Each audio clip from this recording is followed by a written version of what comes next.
Cette semaine, c'est la semaine de sensibilisation au VIH. Pour cette occasion, nous avons une invitée spéciale. Bonjour, mon nom est Marie-Ève Giroux. Je suis directrice du Centre des Rosées de l'Abitibi-Témiscamingue. C'est quoi le Centre des Rosées? Dans le fond, le Centre des Rosées, c'est un organisme régional qui vient en aide aux personnes vivant avec le VIH/SIDA. C'est aussi, on fait aussi de la prévention, de la sensibilisation auprès de la population générale. Et cette année, on fête nos 30 ans au mois de juin, fait qu'on est super contents. 30 ans de sensibilisation pour les personnes vivant avec le VIH. C'est quoi le VIH? Dans le fond, le VIH, c'est le virus d'immunodéficience humaine. C'est un virus qui attaque le système immunitaire. C'est un virus qui s'attrape par les relations sexuelles et par le sang aussi. C'est quoi les façons de se faire dépister du VIH? En fait, la meilleure façon de se faire dépister, c'est sûr que c'est par la prise de sang. Donc, tu peux aller voir tes centres jeunesse de la région, ton médecin, etc. Mais où il existe aussi, depuis la semaine passée, Santé Canada, dans le fond, ils ont approuvé les autotests. On n'en sait pas plus nécessairement, mais on sait que ça va être disponible bientôt dans les organismes VIH, dans les organismes aussi de travail de rue, etc. Donc, puis bientôt dans les pharmacies, dans les magasins. C'est vraiment une très bonne nouvelle présentement. C'est quoi les avantages de se dépister soi-même par un autotest? En fait, ce qui est intéressant, c'est que si tu as des comportements à risque et tu n'es pas sûr, ben, tu peux aller passer tu peux t'auto-tester toi-même. Puis c'est sûr qu'après, si c'est positif, il faut quand même que tu évalué avec une prise de sang avec ton médecin. Mais c'est sûr que c'est intéressant de savoir qu'on a le VIH. Plus accessible, pas de prise de rendez-vous, pas de délai d'attente, rien, c'est maintenant. C'est quoi les symptômes d'une personne qui a le VIH? En fait, c'est ça qui est un gros problème du VIH, c'est que souvent les personnes n'ont pas de symptômes. On dit que c'est une maladie qui est souvent asymptomatique. Donc, sinon, c'est des symptômes vraiment banals comme de la grippe ou un épuisement ou de la diarrhée. Fait que les gens ne vont pas nécessairement se faire dépister parce qu'il n'y a pas vraiment de symptômes. Fait qu'une personne peut vivre de nombreuses années sans savoir qu'elle a le VIH. Est-ce que tu pourrais nous parler de la PPE? Ben oui, dans le fond, la PPE, c'est la prophylaxie post-exposition.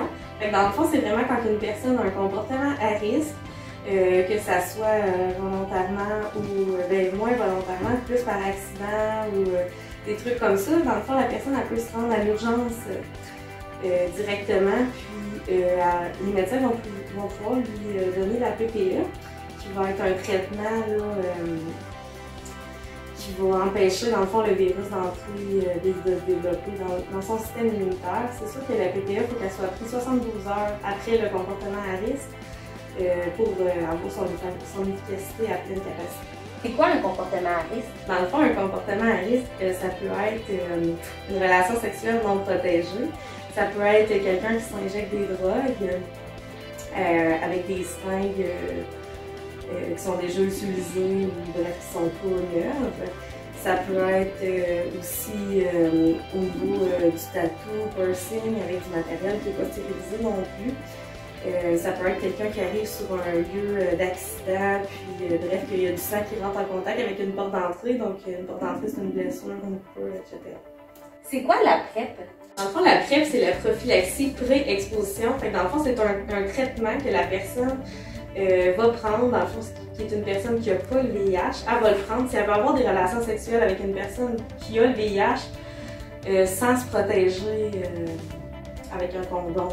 Qu'est-ce que ça veut dire I égale I? Ça fait quelques années qu'on l'utilise. Ça veut dire que si la personne qui a le VIH a une charge virale indétectable, ça veut dire qu'on ne détecte pas le VIH dans son sang. Ça veut dire qu'elle fait un traitement pour le VIH vraiment adéquatement. Elle n'a pas de risque de transmettre le VIH à une personne séronégative, donc à une personne qui ne transmet pas, fait qu'elle peut avoir des relations sexuelles non protégées.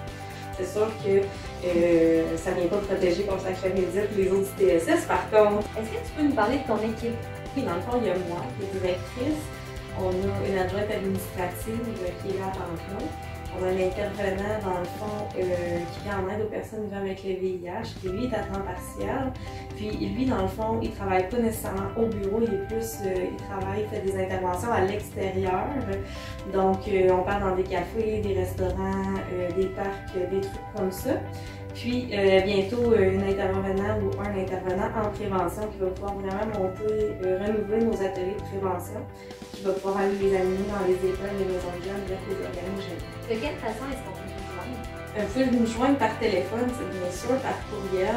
Vous pouvez directement vous présenter à nos bureaux, pas besoin de rendez-vous ou rien. Puis vous pouvez nous joindre par notre page Facebook aussi.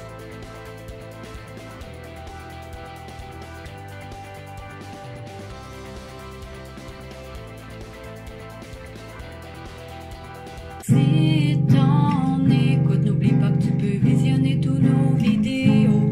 On espère que ça aura valu le détour.